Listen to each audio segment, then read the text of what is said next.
Hello everyone, this is doctor Jeevesh Yadav.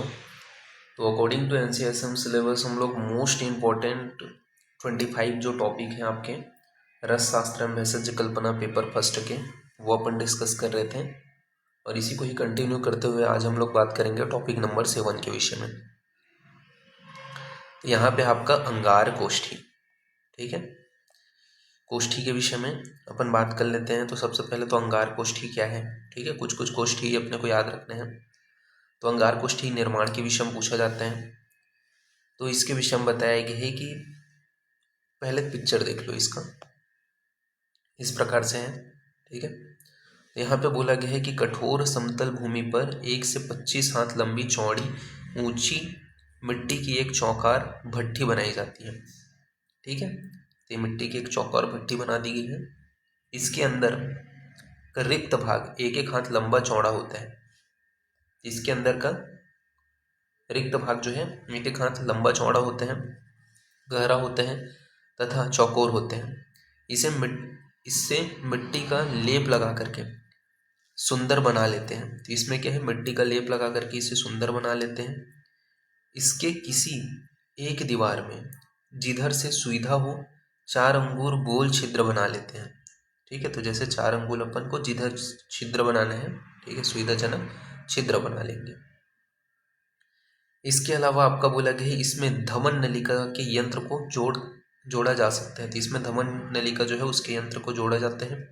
इस कोष्ठी में लकड़ी या पत्थर के कोयले डाल करके ऊपर से द्रव युक्त मूषा या औषध युक्त द्रव्य का गोल रख करके धमन करके इसे अंगार कोष्ठी कहते हैं। तो ये ऊपर में अपन कोई भी जो द्रव्य है वो अपन रखेंगे, ठीक है, और दमन किया जाता है। कठिन द्रव्यों के सत्वपातन के लिए मेनली इसका यूज़ किया जाता है। तो ये चीज़ याद रखना, ठीक है। ये थोड़ा मॉडर्न के अकॉर्डिंग है। ताप नियंत्रक होते हैं, ठीक है, ताप सूचक होते हैं, बॉटल होते हैं, ठीक है। पुराने ज़माने संपुट वगैरह यूज़ करते थे। तो ये जो है आपका 2-3 टाइप्स का होता है, वो यहाँ पे पिक्चर मैंने बना दिया है। इसका उपयोग कहाँ पे करते हैं, तो अभ्रक, माक्षिक, इसके अलावा आपके अदर हो गए जैसे विमल हो गए, इनके सत्वपातन के लिए, स्वर्ण रजत ताम्र को पिघलाने के लिए इसका यूज़ किया जाता है। फिर बात करते हैं अपन लोग, नेक्स्ट है आपका पताल कोष्ठी, ठीक है। तो पताल कोष्ठी के विषय में बताया गया है क्या होता है पताल कोष्ठी। तो पताल कोष्ठी में बताया गया है कि जमीन एवं समतल भूमि में एक बीता यानी कि 10 अंगुल गहरा तथा उतने ही चौड़े गोल आकार का गड्ढा बना लेते हैं, ठीक है। तो जमीन एवं समतल भूमि में एक बीता 10 अंगुल गहरा तथा उतना ही चौड़ा गोल आकार का गड्ढा बना लेते हैं। उस गड्ढे के बीच में 4 अंगुल गहरा उतना ही गोल एक छोटा गड्ढा बनाकर अंदर से बाहर की तरफ निकली हुई 3 तिरछी नलिका जोड़ देते हैं, ठीक है। तो ये आपको दिखाई देगा नीचे में,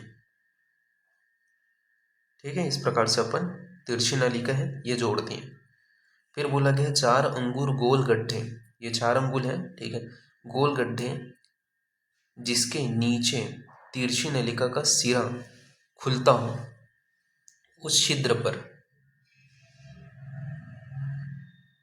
पर एक छिद्र युक्त मिट्टी का प्याला रख देते हैं, ठीक है।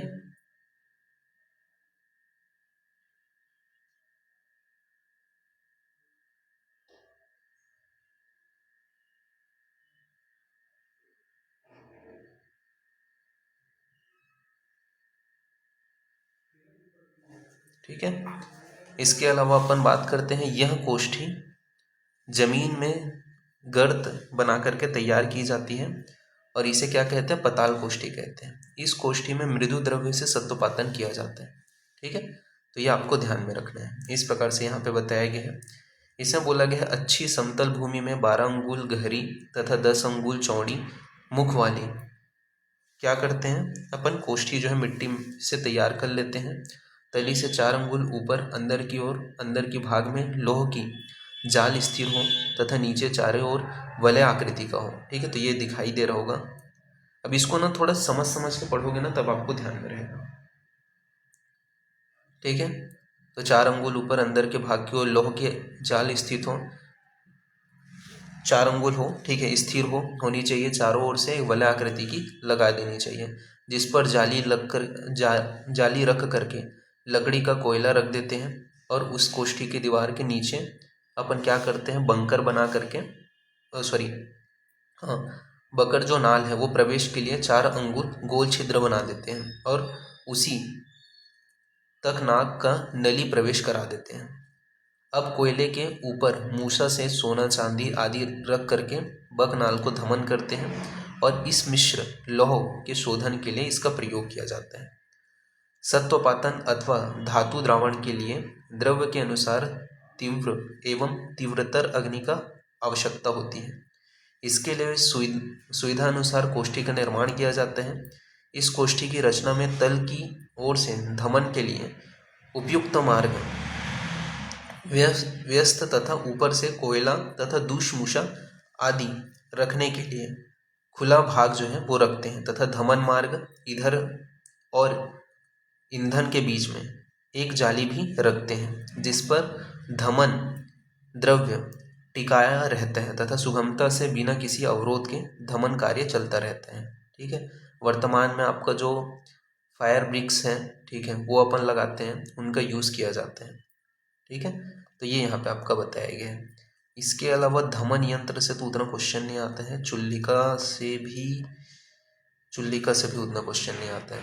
ठीक है, तो मेनली इसमें अंगार कोष्ठी है, ठीक है, और सत्वपातन कोष्ठी है, तो ये आपको ध्यान में रखना है। सत्वपातन कोष्ठी, तो पातन इसका पासवर्ड रहेगा, ठीक है, ये आपको ध्यान में रखना है। तो अभी के लिए इतना ही, नेक्स्ट क्लास में हम लोग आगे कंटिन्यू करेंगे। ओके, तो फिर ठीक है, थैंक यू क्लास।